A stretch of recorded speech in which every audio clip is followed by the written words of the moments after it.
Pa gledajte, ja sam s njim toliko imao susreta, pa svakodnevno smo radili zajedno, da je bezbroj stvari koje bi trebala javno znati o Gojku Šušku, samo vi s tim javnostima ne možete doći u javnost. Ti podaci su za medije tabu. Gojko Šušak je najnapadanija osoba u Hrvatskoj bližoj prošlosti. Sjetite se samo, on je dakle došao, imao je dobru egzistenciju u Kanadi. O tom njegovom kanadskom dijelu života se ne smije ni pisati. Zvali su ga posprdno pizzaman, zato što je pizzeriju otvorio. Gojko Šušak je u Kanadi prije svega bio cijenjen kao poduzetnik. Imao je poduzeća koja su dobro radila.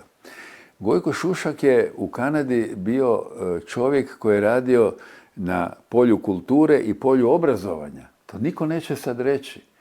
On je u Kanadi osnovao hrvatski studij u ovom francuskom dijelu Kanade.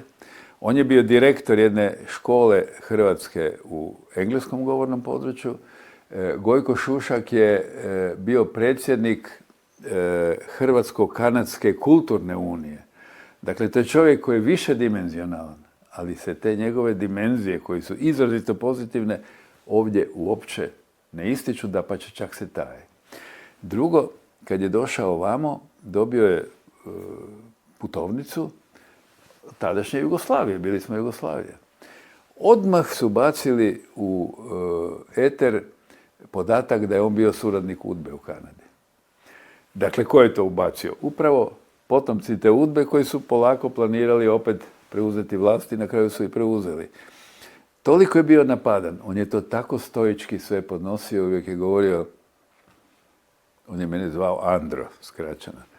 Andro, samo da stvorimo Hrvatsku, pa neka onda blizgare šta hoće. I kad je bio na samrti, nažalost, general Rojs, moj veliki prijatelj, ja smo bili nazočni njegove smrti, 2 sata ranije mi rekao,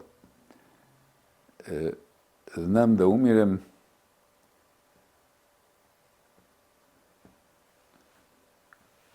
nije mi žao jer smo stvorili Hrvatsku.